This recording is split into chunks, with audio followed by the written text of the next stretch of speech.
നമ്മൾ ഇന്നത്തെ വീഡിയോയിൽ റിയാക്റ്റിൽ എങ്ങനെയാണ് ഒരു സിമ്പിൾ ആയിട്ട് ഒരു അക്കോർഡിയൻ ക്രിയേറ്റ് ചെയ്യുന്നതെന്നാണ് നോക്കുന്നത്. അപ്പൊ നിങ്ങൾ റിയാക്ട് പഠിച്ചുകൊണ്ടിരിക്കുന്ന സ്റ്റുഡൻസ് ഒക്കെ ആണെങ്കിൽ നിങ്ങൾക്ക് ടു ഡു ലിസ്റ്റ് പോലെ അസൈൻ ചെയ്യുന്ന ഒരു ടാസ്ക് ആയിരിക്കും അല്ലെ അക്കോർഡിയനോ. അപ്പൊ എങ്ങനെയാ ക്രിയേറ്റ് ചെയ്യുന്നത് നമുക്ക് നോക്കാം. ഇവിടെ ഒരു എക്സ്പാൻഡ് ചെയ്യാനും കൊളാപ്സ് ചെയ്യാനും ലെഫ്റ്റ് സൈഡിൽ ഒരു ഐക്കൺ സെറ്റ് ചെയ്തിട്ടുണ്ട്. പിന്നെ ഒരു FAQ സെക്ഷൻ ആട്ടോ നമ്മൾ ക്രിയേറ്റ് ചെയ്തിരിക്കുന്നത്. അതായത് നമുക്ക് ഷോ ചെയ്യുന്നത് ഒരു ക്വസ്റ്റ്യൻസ് ആയിരിക്കും. എക്സ്പാൻഡ് ചെയ്യുമ്പോൾ അതിന്റെ ആൻസർ കാണാൻ പറ്റും. അപ്പോൾ ഒട്ടും താമസിക്കാതെ എങ്ങനെയാണ് ഈ ഒരു സിമ്പിൾ അക്കോർഡിയൻ റിയാക്ട്.js ക്രിയേറ്റ് ചെയ്യുന്നതെന്ന് നോക്കാം.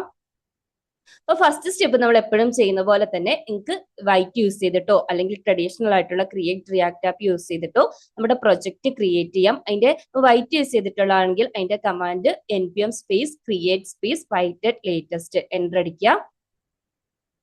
പിന്നെ അതുപോലെ തന്നെ ഞാനിവിടെ യൂസ് ചെയ്യുന്ന കോഡ് എഡിറ്ററിന്റെ ID വിഷ്വൽ സ്റ്റുഡിയോ ആണ്. നിങ്ങൾക്ക് ഏത് വേണമെങ്കിലും ചൂസ് ചെയ്യാം കേട്ടോ. അതിന് ഞാൻ റിയാക്ട് അക്കോർഡിയൻ എന്ന് പറഞ്ഞിട്ടൊരു ഫോൾഡർ ക്രിയേറ്റ് ചെയ്ത് ഇമ്പോർട്ട് ചെയ്തിട്ടുണ്ട്. ഇനി നമ്മൾ പ്രൊജക്ട് നെയിം ചോദിക്കുന്നുണ്ട്. എനിക്ക് സെയിം നെയിം തന്നെ മതി. സോ ഞാൻ ഡോട്ട് എൻ്റർ അടിക്കുന്നു. പാക്കേജ് നെയിമും സെയിം തന്നെ. നെക്സ്റ്റ് ഞാനൊരു ലൈബ്രറി റിയാക്ട് ചൂസ് ചെയ്യുന്നു. ജാവാസ്ക്രിപ്റ്റ് മതി. ഓക്കെ, ഇപ്പൊ പ്രൊജക്ട് ക്രിയേറ്റ് ആയി. നെക്സ്റ്റ് നമ്മൾ ഡിപ്പെൻഡൻസീസ് ഇൻസ്റ്റാൾ ചെയ്യണം. അതിനുള്ള command npm space install enter അടിക്കുക. സോ നമ്മുടെ ഡിപ്പെൻഡൻസീസ് എല്ലാം സക്സസ്ഫുള്ളി ഇൻസ്റ്റാൾ ആയിട്ടുണ്ട്. ഇനി നമുക്ക് ആദ്യം ഈ പ്രൊജക്ട് ഒന്ന് ക്ലിയർ ചെയ്യാം. സോ എനിക്ക് അസറ്റ് ഫോൾഡറിന്റെ ആവശ്യമില്ല, അത് ഞാൻ ഡിലീറ്റ് ചെയ്യുവാണ്. app.css കണ്ടന്റ് ഫുൾ ആയിട്ട് ഡിലീറ്റ് ചെയ്യുന്നു. അതുപോലെ തന്നെ index.css സെയിം തന്നെ എൻ്റർ കണ്ടന്റ് ക്ലിയർ ചെയ്യുന്നു. ഇനി app.jxs ഫയലിൽ വരിക. ഇത് കംപ്ലീറ്റ് ആയിട്ട് ക്ലിയർ ചെയ്യുക. RIFC കോഡ് സ്നിപ്പറ്റ് യൂസ് ചെയ്തിട്ട് പുതിയൊരു ആപ്പ് കോമ്പോണന്റ് ക്രിയേറ്റ് ചെയ്യാം. ഇവിടെ നമുക്ക് അക്കോർഡിയൻ എന്ന് പറഞ്ഞിട്ട് ഒരു ടെക്സ്റ്റ് കൊടുത്തിട്ട് നമ്മുടെ പ്രൊജക്റ്റ് ഒന്ന് ടെസ്റ്റ് ചെയ്ത് നോക്കാം. അതിന് ഫസ്റ്റ് നമ്മൾ പ്രൊജക്റ്റ് റൺ ചെയ്യണം. അതിന്റെ കമാൻഡ് npm run dev. ഇത് എപ്പോഴും പറയുന്നോണ്ടാട്ടോ ഞാൻ ഇത്ര സ്പീഡിൽ ഈ ഒരു പോർഷൻ ചെയ്തു പോകുന്നത്. ഞാൻ എന്റെ കോഡ് എഡിറ്ററിൽ വന്നിട്ട് ആ URL ഒന്ന് എൻ്റർ ചെയ്ത് കൊടുക്കുകയാണ് കേട്ടോ. അപ്പൊ നമ്മുടെ പ്രൊജക്റ്റ് സക്സസ്ഫുൾ ആയിട്ട് വർക്ക് ചെയ്യുന്നുണ്ട്. നമ്മൾ ആ കൊടുത്തിരിക്കുന്ന ടെക്സ്റ്റ് വന്നിട്ടുണ്ട്. ഇനി ഞാൻ ആ ടെക്സ്റ്റ് ഒന്ന് റിമൂവ് ചെയ്യുവാണ്. ഇനി നമുക്ക് അക്കോർഡിയൻ കോമ്പോണന്റ് ക്രിയേറ്റ് ചെയ്യാൻ സ്റ്റാർട്ട് ചെയ്യാം. അതിനു വേണ്ടിയിട്ട് ആദ്യം ഞാനൊരു കോമ്പോണന്റ് ഫോൾഡർ എന്റെ സോഴ്സ് ഫോൾഡറിന്റെ അണ്ടറിൽ ക്രിയേറ്റ് ചെയ്യുവാണ് കേട്ടോ. ഇനി ഇതിന്റെ അകത്ത് ഒരു അക്കോർഡിയന്റെ ഒരു JS ഫയലും അതുപോലെ തന്നെ എനിക്ക് സ്റ്റൈൽ ചെയ്യാൻ വേണ്ടിയിട്ട് ഒരു CSS ഫയലും വേണം. ഫസ്റ്റ് ഒരു JXS ഫയൽ ക്രിയേറ്റ് ചെയ്യുന്നു. അതുപോലെ accordion.css ഫയലും ക്രിയേറ്റ് ചെയ്യുന്നു. ഇനി ഞാൻ എപ്പോഴും ചെയ്യുന്ന പോലെ തന്നെ എന്റെ CSSന്റെ കോണ്ടന്റ് ഞാൻ ഓൾറെഡി ക്രിയേറ്റ് ചെയ്ത് വെച്ചിട്ടുണ്ട്. അത് ജസ്റ്റ് ഒന്ന് പേസ്റ്റ് ചെയ്യുവാണ്. ഇത് ഡീറ്റെയിൽ ആയിട്ട് ഞാൻ പറഞ്ഞുതരാം കേട്ടോ. നമുക്ക് ഓരോ ക്ലാസ് ആയിട്ട് യൂസ് ചെയ്യുമ്പോൾ ആ ക്ലാസ് എന്താന്ന് പറയാം. ഫസ്റ്റ് നമ്മൾ ബോഡിന്റെ ഡീറ്റെയിൽസ്, അതായത് ബോഡിന്റെ ഫോണ്ട് ഫാമിലി, ബാക്ക്ഗ്രൗണ്ട് കളർ ഒക്കെ സെറ്റ് ചെയ്തിട്ടുണ്ട്. അതുപോലെ ഹൈറ്റ് 100 BH കൊടുത്തിട്ടുണ്ട്. ഇനി app.jxs വരിക. app.jxs ഫസ്റ്റ് നമ്മൾ ആ വീഡിയോന്റെ സ്റ്റാർട്ടിങ്ങിൽ കണ്ടിട്ടുള്ളത് ക്രിയേറ്റ് ചെയ്യണമെന്നുണ്ടെങ്കിൽ നമുക്ക് ഡാറ്റേന്റെ ആവശ്യമുണ്ടല്ലേ. അപ്പൊ നമുക്ക് അവിടെ ഡാറ്റ ആയിട്ട് എന്തായിരുന്നു സെറ്റ് ചെയ്ത് കൊടുത്തിരിക്കുന്നത്? ഒരു സെറ്റ് ഓഫ് ക്വസ്റ്റ്യൻസ് ഉണ്ട്, അതിന്റെ ആൻസറും ഉണ്ട്. ഇത് നിങ്ങൾക്ക് രണ്ട് വിധത്തിൽ ചെയ്യാം. ഒന്നുകിൽ നിങ്ങൾക്ക് നിങ്ങളുടെ പ്രൊജക്റ്റിൽ സ്റ്റാറ്റിക് ആയിട്ട് ഡാറ്റ കൊടുക്കാം, അല്ലാന്നുണ്ടെങ്കിൽ ഡൈനാമിക് ആയിട്ട് API ത്രൂ ഡാറ്റ ഫെച്ച് ചെയ്ത് ഡിസ്പ്ലേ ചെയ്യാം. ഞാൻ ഇവിടെ ഒരു അരയിൽ എന്റെ ഡാറ്റ സേവ് ചെയ്ത്, അതായത് സ്റ്റാറ്റിക് ആയിട്ടാണ് ഡാറ്റ കൊടുക്കാൻ പോകുന്നത്. ഇതാണ് എന്റെ ഡാറ്റ. ഒരു അരേ ഓഫ് ഒബ്ജക്ട്സ് ആണ്. ഓരോ ഒബ്ജക്റ്റും ചെക്ക് ചെയ്തിട്ടുണ്ടെങ്കിൽ അതിലൊരു Q എന്ന് പറഞ്ഞിട്ടൊരു കീ കാണാം. അതിന്റെ വാല്യൂവിൽ ഞാൻ ക്വസ്റ്റ്യൻ സെറ്റ് ചെയ്തിട്ടുണ്ട്. അതുപോലെ ഒരു ആൻസർ കീ ഉണ്ട്. അതിൽ ഞാൻ ആ ക്വസ്റ്റ്യന്റെ കറസ്പോണ്ടിങ് ആൻസറും സെറ്റ് ചെയ്തിട്ടുണ്ട്. അപ്പോൾ അരേ ഓഫ് ഒബ്ജക്ട്സ് ആയിട്ട് നമ്മൾ ഡാറ്റ എടുത്തു. ഇനി നമ്മൾ എന്താ ചെയ്യേണ്ടത്? ഇനി ഞാനിത് ഡിസൈൻ ചെയ്യാൻ സ്റ്റാർട്ട് ചെയ്യുവാണ്. ഫസ്റ്റ് എനിക്കൊരു കണ്ടെയ്നർ ഡിവിഷൻ വേണം. അത് ഞാൻ ഈ app.jss ഇത് തന്നെയാണ് യൂസ് ചെയ്യുന്നത്. അപ്പൊ അതിന്റെ ക്ലാസ് നെയിം ആയിട്ട് ഞാൻ ഈ CSS first class container class ആണ് കൊടുക്കുന്നത്. ഈ കണ്ടെയ്നർ ക്ലാസ് ഒരു ഡിവിഷൻ, അതായത് ഒരു കണ്ടെയ്നർ ഡിവിഷൻ ആണ്. അപ്പൊ അതിന്റെ വിഡ്ത്ത് സെറ്റ് ചെയ്തിട്ടുണ്ട്. ഒരു 50% ആണ് പേജിന്റെ സെറ്റ് ചെയ്തിരിക്കുന്നത്. ബാക്ക്ഗ്രൗണ്ട് ഇമേജ് ആയിട്ട് ഞാൻ ഒരു ലീനിയർ ഗ്രേഡിയന്റ് ക്രിയേറ്റ് ചെയ്തിട്ടുണ്ട്. അതുപോലെ തന്നെ ബോർഡർ റേഡിയസ് ഒരു 10 പിക്സൽ സെറ്റ് ചെയ്തിട്ടുണ്ട്. പാഡിങ് ഒരു 20 പിക്സൽ കൊടുത്തിട്ടുണ്ട്. അതുപോലെ തന്നെ ബോക്സിന് ഒരു ഷാഡോ വരാൻ വേണ്ടിയിട്ടുള്ള അതിന്റെ ഡയമെൻഷനും കളറും സെറ്റ് ചെയ്തിട്ടുണ്ട്. ഓക്കെ, അപ്പൊ ഈ CSS ഫയൽ നിങ്ങൾക്ക് ആവശ്യമുണ്ടെങ്കിൽ പറഞ്ഞാൽ മതി, ഞാൻ നിങ്ങൾക്ക് കമന്റ് സെക്ഷനിൽ ഷെയർ ചെയ്യാം. അപ്പൊ ഞാൻ ഈ പ്രൊജക്ടിന്റെ ഒരു ഗിറ്റ് റെപ്പോസിറ്ററി ക്രിയേറ്റ് ചെയ്തിട്ട് നിങ്ങൾക്ക് ഷെയർ ചെയ്ത് തരാം. എനിക്ക് സമയം കിട്ടാത്തതുകൊണ്ടാണ് കേട്ടോ. ഈ സാറ്റർഡേ ഒക്കെ ആകുമ്പോഴത്തേക്ക് ഞാൻ എന്തായാലും ഡിസ്ക്രിപ്ഷൻ അപ്ഡേറ്റ് ചെയ്യാം കേട്ടോ. അപ്പൊ അതിന് മുന്നേ നിങ്ങൾക്ക് ആവശ്യമുണ്ടെങ്കിൽ പറഞ്ഞാൽ മതി. ഞാൻ കമന്റ് സെക്ഷനിൽ ഈ എൻഡിആർ സി എസ് എസിന്റെ ക്ലാസ്, എൻഡിആർ ഈ സി എസ് എസിന്റെ ഫയലിന്റെ കണ്ടന്റ് ഷെയർ ചെയ്ത് തരാം. അപ്പൊ കണ്ടെയ്നർ ഡിവിഷൻ ക്രിയേറ്റ് ചെയ്തു. നെക്സ്റ്റ് നമുക്കൊരു സിമ്പിൾ H1 ടാഗ് യൂസ് ചെയ്തിട്ട് ഒരു ഹെഡിങ്, അതായത് FAQS എന്ന് പറഞ്ഞിട്ട് ഒരു ഹെഡിങ് കൊടുക്കണം. ഇനി ഈ ഹെഡിങ്ങിന്റെ ക്ലാസ് സെറ്റ് ചെയ്യണം. ഹെഡിങ്ങിന്റെ ക്ലാസ് നമ്മൾ ഓൾറെഡി CSS കൊടുത്തിട്ടുണ്ട്. അതായത് രണ്ടാമത്തെ ക്ലാസ് ഹെഡിങ്. ഇവിടെ ടെക്സ്റ്റിന്റെ alignment, font size, colour white ആണ് കൊടുത്തിരിക്കുന്നത്. മാർജിൻ, ബോട്ടം, ടെക്സ്റ്റിനൊരു ടെക്സ്റ്റ് ഷാഡോയും കൊടുത്തിട്ടുണ്ട്. അപ്പൊ ഹെഡിങ് ക്ലാസ് സെറ്റ് ചെയ്ത് കൊടുത്തു.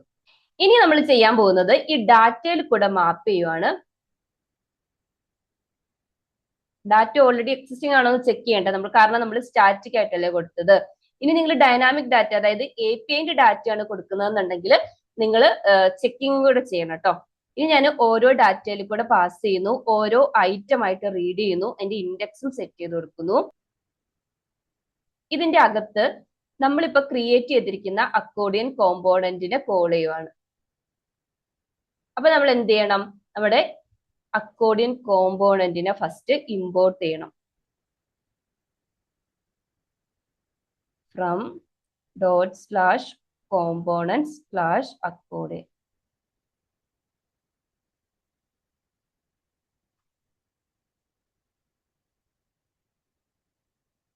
ആ കോമ്പോണന്റിനെ കോൾ ചെയ്തു. അതിനെ യുണീക്ക് ആക്കാൻ വേണ്ടിയിട്ട് കീ ആട്രിബ്യൂട്ട് ആയിട്ട്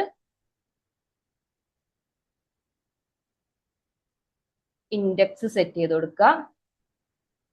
അതുപോലെ എനിക്ക് ഒരു ആട്രിബ്യൂട്ടും കൂടെ പാസ് ചെയ്ത് കൊടുക്കണം അതിനകത്തേക്ക്. അതായത് ഈ ഐറ്റം കിട്ടിയാലല്ലേ നമുക്ക് ഐറ്റത്തിന്റെ കണ്ടന്റ് റെൻഡർ ചെയ്യാൻ പറ്റുള്ളൂ.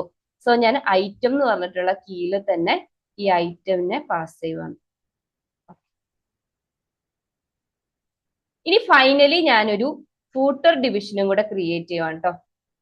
ഇതിൽ ഞാൻ അറ്റ് 2024 കോഡീസ്, നമ്മുടെ ചാനലിന്റെ നെയിം കൊടുക്കാം, കോഡീസ് വിത്ത് അനു.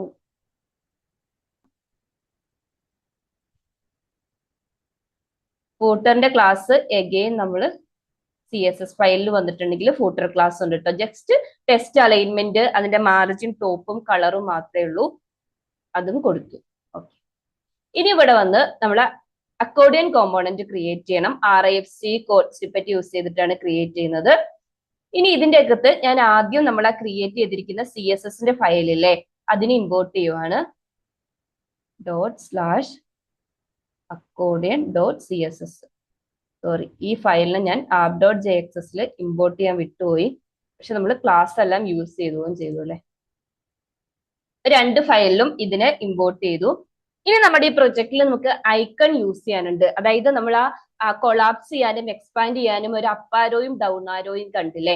അപ്പൊ ഐക്കൺ യൂസ് ചെയ്യാൻ വേണ്ടിയിട്ട് നമ്മുടെ ഫോണ്ട് ഐക്കൺ ലൈബ്രറിയിലെ അതാണ് ഞാൻ യൂസ് ചെയ്യുന്നത്. ഈ ഫോണ്ട് ഹൗസ് ലൈബ്രറി നിങ്ങൾക്ക് ഒന്നെങ്കിൽ ഇൻസ്റ്റാൾ ചെയ്യാം npm ത്രൂ, അല്ലെങ്കിൽ നിങ്ങൾക്ക് അതിന്റെ CDN വേർഷൻ യൂസ് ചെയ്യാം. ഞാൻ നമ്മുടെ index.html ഫയലില്ലേ, ഇതിന്റെ CDN വേർഷൻ ആണ് കേട്ടോ കൊടുക്കുന്നത്. ആ ഒരു URL കൊടുക്കുന്നു. ഞാൻ ഇതിന്റെ URL ഡിസ്ക്രിപ്ഷൻ ബോക്സിൽ ഇട്ടേക്കാം. നിങ്ങൾക്ക് അറിയാവുന്ന കേസായിരിക്കും. ഈ ഫോണ്ട് ഹൗസ് എന്ന് പറയുന്നത് നമ്മൾ ഒരുപാട് പ്രൊജക്റ്റിൽ യൂസ് ചെയ്യുന്നതാണ്. ക്ലോസ് ചെയ്യാം. ഇനി നമ്മൾ അക്കോർഡിയൻ കോമ്പോണന്റിലേക്ക് തിരിച്ചു വരാം. അപ്പൊ ഇവിടെ നമ്മളൊരു ആട്രിബ്യൂട്ട് പാസ് ചെയ്തിട്ടുണ്ട് അല്ലെ, അതായത് ഒരു പ്രോപ്സ് പാസ് ചെയ്തിട്ടുണ്ട്, ഐറ്റം എന്ന് പറഞ്ഞിട്ട്. അതിനെ ജസ്റ്റ് ഇവിടെ എടുത്തു വെച്ചു. ഇനി എനിക്കിവിടെ സ്റ്റേറ്റ് പ്രോപ്പർട്ടി ക്രിയേറ്റ് ചെയ്യണം. സോ നമ്മൾ എപ്പോഴും ചെയ്യുന്ന പോലെ തന്നെ യൂസ് സ്റ്റേറ്റ് ഹുക്കിനെ ഫസ്റ്റ് ഇമ്പോർട്ട് ചെയ്യുന്നു. ഇനി നമുക്ക് ആ സ്റ്റേറ്റ് പ്രോപ്പർട്ടിയും കൂടെ ക്രിയേറ്റ് ചെയ്യാം. അതെന്താന്ന് വെച്ചിട്ടുണ്ടെങ്കിൽ നമുക്ക് ഒരു ബൂലിയൻ വേരിയബിൾ ആണ്. അതായത് നമുക്ക് ഇപ്പൊ കൊളാപ്സ് ചെയ്തിട്ടാണ് ഇരിക്കുന്നതെങ്കിൽ എക്സ്പാൻഡ് ചെയ്യണം, അതുപോലെ എക്സ്പാൻഡ് ചെയ്തിട്ടാണെങ്കിൽ കൊളാപ്സ് ചെയ്യണം അല്ലെ. അപ്പൊ കറന്റ് സ്റ്റേറ്റ് ഏതാണോ അതിന് ഇൻഡിക്കേറ്റ് ചെയ്യാൻ, അല്ലെങ്കിൽ സ്റ്റേറ്റ് അപ്ഡേറ്റ് ചെയ്യാൻ വേണ്ടിയിട്ടുള്ളതാണ് ക്രിയേറ്റ് ചെയ്യുന്നത്. അപ്പൊ ഈസ് ഓപ്പൺ എന്നാണ് സ്റ്റേറ്റ് പ്രോപ്പർട്ടി നെയിം. അത് സെറ്റ് ചെയ്യാൻ വേണ്ടിയിട്ട് സെറ്റ് ഈസ് ഓപ്പൺ എന്ന് പറഞ്ഞിട്ട് ഒരു ഫംഗ്ഷനും സെറ്റ് ചെയ്ത് കൊടുക്കുന്നു. ഇനിഷ്യലി കൊളാപ്സ് ആയിട്ട് വരേണ്ടത് കൊണ്ട് ഞാൻ ഫാൾസ് ആണ് അതിന്റെ ഡീഫാൾട്ട് വാല്യൂ സെറ്റ് ചെയ്യുന്നത്. ഇനി നമുക്ക് ആ അക്കോർഡിയൻ ക്രിയേറ്റ് ചെയ്യാം. അപ്പൊ ഓൾറെഡി നമ്മളൊരു ഹെഡർ, ഒരു കണ്ടെയ്നർ, ഒരു ഫൂട്ടർ, ഇത്രയും കാര്യങ്ങളാണ് ഡിസൈൻ ചെയ്ത് വെച്ചിരിക്കുന്നത്. നമുക്ക് ഇന്റർഫേസിൽ ഒന്ന് പോയി നോക്കാം. ഇവിടെ ഒരു എറർ വന്നിട്ടുണ്ട്. എന്താന്ന് വെച്ചിട്ടുണ്ടെങ്കിൽ നമ്മളുടെ കോമ്പോണന്റ് ഫോൾഡർ അവിടെ കോപ്പി പേസ്റ്റ് ചെയ്യല്ലേ ചെയ്തത് CSS. ഇത് കോമ്പോണന്റ് ഫോൾഡറിന്റെ ഉള്ളിലായതുകൊണ്ടാണ്. അതുപോലെ അക്കോർഡിയൻ എന്ന് പറഞ്ഞിട്ടുള്ള ആ ഒരു ഇതിന്റെ സ്പെല്ലിങ്ങില് സി മിസ്സിംഗ് ആയിരുന്നു. സോ ഞാനൊരു സിയും കൂടെ ഇട്ട് കൊടുക്കും കേട്ടോ. അതാ നമ്മൾ ഹെഡർ സെറ്റ് ചെയ്തു, ബോഡി നമ്മളൊന്നും ചെയ്തിട്ടില്ല, ഫൂട്ടറും വന്നിട്ടുണ്ട്. ഇനി നമുക്ക് ബോഡി ഡിസൈൻ ചെയ്യാൻ സ്റ്റാർട്ട് ചെയ്യാം. ഫസ്റ്റ് ഞാൻ ക്ലാസ് നെയിം ആയിട്ട് അക്കോർഡിയൻ എന്ന് പറഞ്ഞിട്ട് ഇവിടെ ക്രിയേറ്റ് ചെയ്തിട്ടുണ്ട്. കണ്ടെയ്നർ ഡിവിഷൻ കഴിഞ്ഞിട്ട് അതാണ് കൊടുക്കുന്നത്. അപ്പൊ അക്കോർഡിയന്റെ അകത്ത് നമ്മൾ ഓരോ ക്വസ്റ്റ്യനും അതിന്റെ ആൻസറും വരുന്ന ആ ഒരു ഡിവിഷൻ അല്ലേ. അപ്പൊ അതിന്റെ background colour, border, margin, bottom, അതുപോലെ ഒരു ചെറിയ ട്രാൻസിഷൻ, ഇത്രയും കാര്യങ്ങളാണ് കൊടുത്തിരിക്കുന്നത്. ക്ലാസ് നെയിം ആയിട്ട് അക്കോർഡിയൻ സെറ്റ് ചെയ്ത് കൊടുത്തു. ഇനി എനിക്ക് ഇതിനകത്ത് 2 ഡിവിഷൻ ക്രിയേറ്റ് ചെയ്യണം. ഒരെണ്ണം എന്തിനാന്ന് വെച്ചാൽ ക്വസ്റ്റ്യൻ വരാൻ വേണ്ടിയിട്ടുള്ളത്, രണ്ടാമത്തത് ആൻസർ വരാൻ വേണ്ടിയിട്ടുള്ളത്. ക്വസ്റ്റ്യൻ വരാൻ വേണ്ടിയിട്ടുള്ളത് QNS എന്ന് പറഞ്ഞിട്ടാണ് CNS ക്ലാസ് കൊടുത്തിരിക്കുന്നത്, CS ക്ലാസ് കൊടുത്തിരിക്കുന്നത്. അപ്പൊ അത് സെറ്റ് ചെയ്ത് കൊടുക്കുന്നു. ഇനി നമുക്ക് ഈ ക്വസ്റ്റ്യന്റെ സെക്ഷനിൽ 2 പോർഷൻ ഉണ്ടല്ലേ. ഒന്ന് നമുക്ക് ബട്ടൺ, അതായത് എക്സ്പാൻഡ് ചെയ്യാനും കൊളാപ്സ് ചെയ്യാനും ഒരു പ്ലസും മൈനസ് ഐക്കൺ വരണം. അതുപോലെ തന്നെ ക്വസ്റ്റ്യൻ ഡിസ്പ്ലേ ചെയ്യാൻ വേണ്ടിയിട്ടുള്ള ഒരു സെക്ഷനും വേണം. അപ്പൊ ഫസ്റ്റ് ഞാനൊരു ബട്ടൺ ആണ് ക്രിയേറ്റ് ചെയ്യുന്നത്. അപ്പൊ ഈ ബട്ടന്റെ ക്യാപ്ഷൻ ആയിട്ട് നമ്മൾ ഐക്കൺ ആണ് സെറ്റ് ചെയ്ത് കൊടുക്കുന്നത്. അപ്പൊ ഒന്നെങ്കിൽ നമുക്കിത് കൊളാപ്സ് ആയിട്ടുള്ള ആ പ്ലസ് ബട്ടൺ വരണം, അല്ലെങ്കിൽ എക്സ്പാൻഡ് ആയിട്ടുള്ള ആ മൈനസ് ഐക്കൺ വരണം അല്ലേ. അപ്പൊ അതിന് വേണ്ടിയിട്ടാണ് നമ്മൾ index.html ഫയലിൽ ആ ഒരു ഫോണ്ടോസും ലൈബ്രറിന്റെ CDN വേർഷൻ എടുത്തത് കേട്ടോ. ഇനി നമ്മൾ ക്യാപ്ഷൻ ഏതാണ് വരേണ്ടതെന്ന് ഏത് പ്രോപ്പർട്ടി ഡിറ്റർമൈൻ ചെയ്യുന്നത്, ഈ ഒരു ഈസ് ഓപ്പൺ എന്ന് പറഞ്ഞിട്ടുള്ള പ്രോപ്പർട്ടി ആണല്ലേ. അതായത് ഈസ് ഓപ്പൺ പ്രോപ്പർട്ടി സെറ്റ് ആണെങ്കിൽ, അതായത് അത് നമ്മൾ എക്സ്പാൻഡ് ആയിരിക്കും. അപ്പൊ നമ്മൾ എന്ത് ചെയ്യുക, എക്സ്പാൻഡ് ഐക്കണ് ഷോ ചെയ്യാം. അപ്പൊ ക്വസ്റ്റ്യൻ മാർക്ക് സെറ്റ് ആണെങ്കിൽ ഞാനിത് കണ്ടന്റ് ഡിസ്പ്ലേ ചെയ്യുന്നത് ഒരു ഇറ്റാലിക് ടാഗിലാണ്, നമ്മുടെ HTML-ന്റെ. അതിൻ്റെ അകത്ത് ക്ലാസ് നെയിം സെറ്റ് ചെയ്ത് കൊടുക്കുന്നു. അപ്പം ഞാൻ നേരത്തെ പറഞ്ഞ പോലെ FA സോളിഡ് ക്ലാസ്, അതായത് ഫോണ്ടോസം ലൈബ്രറിന്റെ സോളിഡ് ക്ലാസും, അതുപോലെ ഇത് അടുത്തതാണ് മൈനസ് എന്ന് പറഞ്ഞിട്ടുള്ള ക്ലാസും സെറ്റ് ചെയ്യുന്നു. അപ്പൊ മൈനസ് എന്നുള്ള ഐക്കൺ സെറ്റ് ആയിട്ടുണ്ടാവും. ഇനി സപ്പോസ് ഈ പ്രോപ്പർട്ടി ഫോൾസ് ആണ്, അപ്പൊ എന്ത് ചെയ്യാ, അത് കൊളാപ്സ് ആയിരിക്കും. സോ നമ്മൾ എഗെയിൻ അതിന്റെ ബോൾഡ് ആകാൻ വേണ്ടി സോളിഡ് ക്ലാസ് വേണം. അതുപോലെ FA പ്ലസ് ക്ലാസ് സെറ്റ് ചെയ്ത് കൊടുക്കുന്നു. നെക്സ്റ്റ് നമുക്ക് ഇതിന്റെ കണ്ടന്റ്, അതായത് ക്വസ്റ്റ്യൻ സെറ്റ് ചെയ്യണം. അതിന് വേണ്ടിയിട്ട് ഞാനൊരു ഹെഡിങ് ടാഗ് S3 ടാഗ് ആണ് യൂസ് ചെയ്യുന്നത്. ഇനി ഹെഡിങ് നമുക്ക് നമ്മുടെ ഐറ്റം വന്നിട്ടുണ്ടല്ലോ, അതിൽ നിന്ന് Q എന്ന് പറഞ്ഞിട്ടുള്ള ആട്രിബ്യൂട്ട് അല്ലേ, അതായത് ഇവിടെ Q എന്ന് പറഞ്ഞിട്ടുള്ളതല്ലേ ക്വസ്റ്റ്യൻ സെറ്റ് ചെയ്തിരിക്കുന്നത്, അത് കൊടുക്കുക. അപ്പൊ നമ്മൾ ക്വസ്റ്റ്യന്റെ പോർഷൻ കംപ്ലീറ്റ് ആക്കി. ഇനി നമുക്ക് നെക്സ്റ്റ് ആൻസറിന്റെ സെക്ഷൻ ആണ് ഡിസൈൻ ചെയ്യാനുള്ളത്. ഇവിടെ ഡിസ്പ്ലേ ചെയ്യാൻ വേണ്ടിയിട്ട് നമ്മൾ ആ കൊടുത്തിരിക്കുന്ന ആൻസർ പ്രോപ്പർട്ടി മാത്രമേ ഉള്ളൂ. പ്രത്യേകിച്ച് ഇതൊന്നും വരേണ്ട ആവശ്യമില്ല. ഇനി ഇതിനെ ഷോ ചെയ്യണോ ഹൈഡ് ചെയ്യണോ അതല്ലേ, അത് എഗെയിൻ ഏത് പ്രോപ്പർട്ടിയാണ് ഡിറ്റർമൈൻ ചെയ്യുന്നത്, ഈ ഈസ് ഓപ്പൺ എന്ന് പറഞ്ഞിട്ടുള്ളതായിരിക്കും അല്ലെ. ഓപ്പൺ സെറ്റ് ചെയ്തിട്ടുണ്ടെങ്കിൽ നമ്മൾ ഷോ സെറ്റ് ചെയ്ത് കൊടുക്കണം CSS-ൽ. അല്ലെങ്കിൽ നമ്മൾ എന്ത് ചെയ്യുക, ഫാൾസ് മീൻസ് ഒന്നും സെറ്റ് ചെയ്ത് കൊടുക്കേണ്ട ആവശ്യമില്ല. ഓക്കെ, അപ്പൊ ഫസ്റ്റ് 2 ക്ലാസ് സെറ്റ് ചെയ്ത് കൊടുക്കണം. ഒന്ന് ഈ ഡിവിഷനെ സ്റ്റൈൽ ചെയ്യാൻ വേണ്ടിയിട്ട് കണ്ടന്റ് എന്ന് പറഞ്ഞിട്ടുള്ള ക്ലാസ് യൂസ് ചെയ്യണം. നമ്മൾ ഓൾറെഡി ക്രിയേറ്റ് ചെയ്തിട്ടുണ്ട്, അത് സെറ്റ് ചെയ്ത് കൊടുക്കുക. സോറി, ഇതിൽ വേണം കൊടുക്കാൻ കേട്ടോ. ഇനി നമ്മൾ നെക്സ്റ്റ് ചെക്ക് ചെയ്ത് നോക്കണം ഈസ് ഓപ്പൺ എന്ന് പറഞ്ഞിട്ടുള്ള പ്രോപ്പർട്ടി സെറ്റ് ചെയ്തിട്ടുണ്ടോ എന്ന്. അത് സെറ്റ് ചെയ്തിട്ടുണ്ടെങ്കിൽ ഞാൻ പറഞ്ഞ പോലെ തന്നെ ഷോ എന്ന് പറഞ്ഞിട്ടുള്ള ആ ക്ലാസ് ആയിരിക്കും സെറ്റ് ചെയ്ത് കൊടുക്കേണ്ടത്. അല്ലെങ്കിൽ നമ്മൾ ഫാൾസ് ആണെങ്കിൽ, അപ്പൊ സെറ്റ് ചെയ്തിട്ടുണ്ടോ എന്ന് ചെക്ക് ചെയ്യുന്നു. സെറ്റ് ചെയ്തിട്ടുണ്ടെങ്കിൽ ഷോ ക്ലാസ് സെറ്റ് ചെയ്യുന്നു, അല്ലെങ്കിൽ നള്ളായിരിക്കും സെറ്റ് ചെയ്യേണ്ടത്. ഇനി ഫൈനലി നമുക്ക് എന്ത് ചെയ്യണം, ക്വസ്റ്റ്യന്റെ സെക്ഷൻ ക്ലിക്ക് ചെയ്യുന്ന സമയത്ത് എക്സ്പാൻഡ് ചെയ്യണം. അതുപോലെ തന്നെ ഒന്നും ആ മൈനസ് ഐക്കൺ ക്ലിക്ക് ചെയ്യുന്ന സമയത്ത് കൊളാപ്സും ചെയ്യണം അല്ലെ. ക്വസ്റ്റ്യന്റെ ഡിവിഷനിൽ ഒരു ഓൺ ക്ലിക്ക് ഇവന്റിനെയും കൂടെ ഇംപ്ലിമെന്റ് ചെയ്യണം. ഇതിന്റെ അകത്ത് ഞാൻ ടോഗിൾ അക്കോർഡിയൻ എന്നാണ് ക്ലാസ് നെയിം കൊടുക്കുന്നത്, സോറി ഫംഗ്ഷൻ നെയിം കൊടുക്കുന്നത്. ഈ ഫംഗ്ഷനെ നമ്മൾ ആ ഒരു ആരോ ഫംഗ്ഷൻ ക്രിയേറ്റ് ചെയ്യണം.